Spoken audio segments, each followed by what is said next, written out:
It was only preseason, but the atmosphere inside the arena felt charged, like something more was brewing beneath the surface. The Los Angeles Lakers and the Golden State Warriors, two franchises built on legacies of dominance and drama, took the court not for a championship, not even for playoff positioning, but for something deeper. A glimpse of what's to come. The early chess moves in what could be another long season of rivalries, comebacks, and redemption. From the opening tip, you could sense the urgency. Gabe Vincent, the Lakers' latest addition, wasted no time making his presence felt.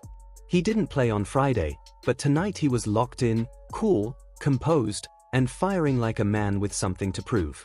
His first shot splashed through the net, then another, then another. Vincent wasn't just easing into his Lakers debut, he was announcing himself. After all, for a player who'd climbed his way up from undrafted obscurity to the NBA Finals spotlight, moments like these meant everything. And right beside him, Jarred Vanderbilt was doing the dirty work that doesn't always show up in the box score. Diving for loose balls, clawing at rebounds, and disrupting passing lanes like a man possessed. A steal here, a hustle play there. It was the kind of chaos that turns preseason minutes into meaningful statements. Across the court, DeAndre Ayton was finding his rhythm. Smooth jumpers, controlled movement, that familiar confidence. It was a reminder that, even in a game that technically didn't matter, players like Ayton see every possession as a statement to doubters, proof that they belong among the league's elite big men. Then came the fireworks, not just from the basket, but from the personalities. When Draymond Green's on the floor, tension follows. It's almost magnetic. Late in the second quarter, tempers flared. Vanderbilt and Draymond tangled briefly, a flash of intensity that sent the crowd buzzing. It didn't escalate, but it didn't need to. It was a preseason scuffle that spoke volumes. Two teams, two mindsets, both unwilling to back down, even in October. Meanwhile, Stephen Curry was his usual self, calm, deadly, inevitable. Every time he caught the ball, there was a collective intake of breath.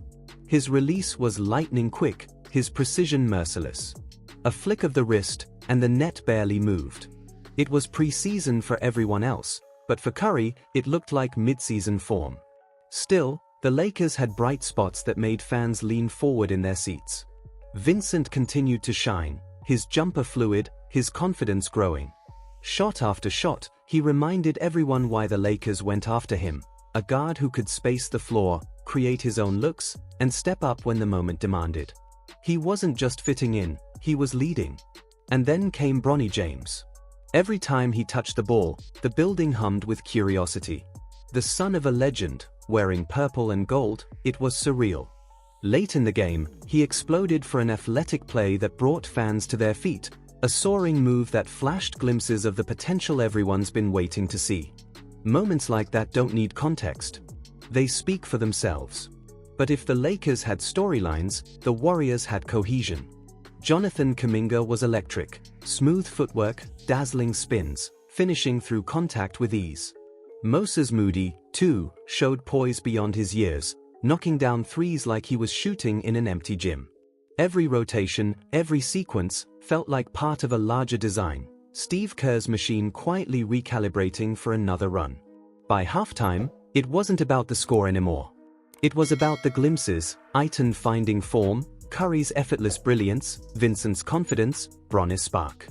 The preseason may not count in the standings, but for teams built on high expectations, these games are about energy, rhythm, and signs of what's to come.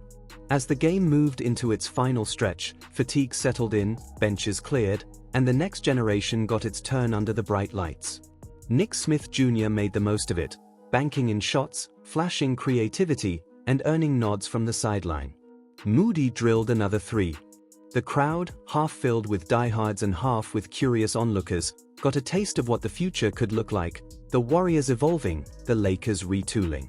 By the final buzzer, Golden State walked away with the win. A meaningless victory on paper, but in the grander story, a small but telling moment. The Warriors, steady and composed, looked ready for another campaign. The Lakers, still blending new chemistry, saw enough flashes of brilliance to dream bigger. As the teams shook hands and the lights dimmed, there was a sense that this wasn't just another preseason tune-up. It was the beginning of a marathon, one filled with unknowns, rivalries, and redemption arcs waiting to unfold. For Gabe Vincent, it was validation. For Bronny James, it was the first step. For Draymond and the Warriors, it was a reminder that experience still reigns supreme. Because in the NBA, even the quiet games tell loud stories. And this one whispered of battles yet to come, of stars sharpening their edges, rookies finding their place, and teams chasing the elusive chemistry that separates the good from the great. As the crowd dispersed, one truth lingered in the air: the season hadn't even started yet, and already, it felt like the drama was back. If you were watching this game, what stood out to you the most? Was it Vincent's breakout rhythm, Bronny's flashes of athleticism, or the Warriors' effortless execution? Let me know in the comments, and if you're ready for more stories like this one, don't forget to like, subscribe, and stay tuned. The season's just getting started.